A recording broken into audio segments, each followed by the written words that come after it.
Alors, petite vidéo pour vous montrer comment utiliser le fichier Excel qui sert à faire soit les petites caisses ou les traitements de cartes de crédit.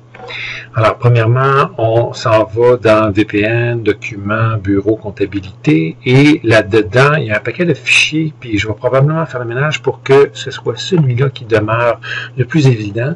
C'est le formulaire petite caisse, carte de crédit, XLT, X, et c'est un modèle de Microsoft Excel, c'est-à-dire qu'une fois qu'on l'a rempli, on ne peut pas sauvegarder par-dessus, on peut juste lui donner un autre nom, puis c'est comme ça, de toute façon, que je veux qu'on procède.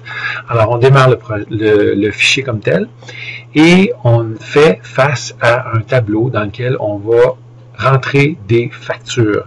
Chaque facture doit être sur sa propre ligne. Alors, si ça fait longtemps que vous ne l'avez pas fait et qu'il y a 50 factures, il va falloir rajouter des lignes tantôt. Je vais vous montrer comment faire. C'est super simple. Mais l'idée, c'est de rentrer la date, le fournisseur. Alors, on prend un exemple. C'était une sortie au Laser Quest. Alors, c'est Laser Quest. C'est sortie des employés, choisir. Alors là, alors à chaque fois que vous allez commencer à remplir un formulaire, pour chacune des colonnes, il faut choisir quel compte de dépenses va être attribué à cette colonne-là. Puis pour chacune des colonnes, on en choisit à mesure qu'on rentre, parce que si c'était toutes des factures pour le même type de dépenses, ben on en aurait juste une colonne, ça serait correct. Mais dès qu'on rentre une facture qui n'est pas nécessairement qui ne correspond pas à la catégorie des colonnes pour lesquelles on a déjà attribué le titre, mais il faut choisir un autre titre, puis on continue à le faire, etc. Fait, comme on a plus de comptes que de colonnes comme telles, on a préféré vous demander de les choisir. Comme ça augmente les chances qu'on n'ait pas besoin d'ajouter de colonnes comme telles. Alors, une fois qu'on a fait ça, on rentre le 400 $, puis on se fie toujours sur la facture pour rentrer le montant avant taxe, les taxes ici, et le total de la facture.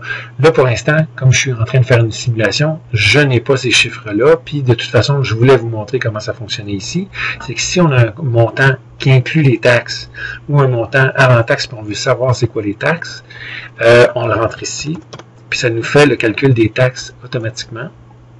Au même titre que si on rentrait le 459,90, ben, ça nous donne, on peut élargir un petit peu les colonnes, et ça nous donne le 400 $. Donc, c'est une façon de passer en ayant le montant avant taxe ou avec taxe pour savoir c'est quoi les autres montants. Alors, pour ça, ici, TPS, on a 20 $, 39,90, puis le total, c'est 459,90. Il faut que ça balance.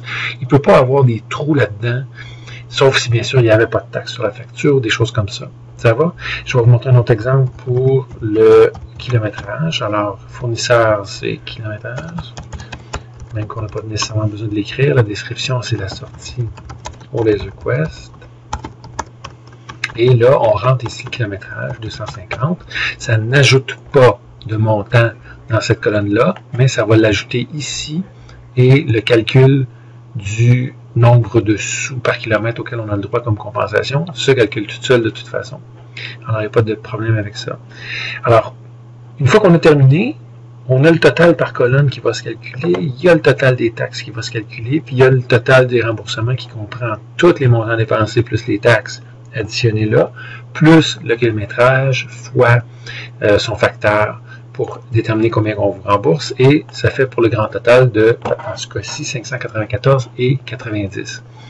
Si on doit ajouter une colonne, on fait tout simplement sélectionner la dernière, puis on fait insertion, on peut même le faire avec le bouton de droit, insertion, insertion, insertion, insertion, puis on peut même en ajouter plus qu'un de la shot. Puis on peut en ajouter tout le temps, il n'y a aucun problème, parce que de toute façon, à la toute fin, on va aller sauvegarder le fichier, on va lui donner un nom qui est souvent, ce que je dis moi, c'est qu'il faudrait que ça contienne la date de fin du rapport, puis on va le sauvegarder à l'endroit qui semble le plus plausible pour qu'on puisse le retrouver d'une fois à l'autre. On sauvegarde ça et c'est tout. On peut l'imprimer aussi et on remet la copie imprimée avec la pile de factures dans les choses qui sont à traiter qui vont éventuellement se rendre à la comptabilité. Merci.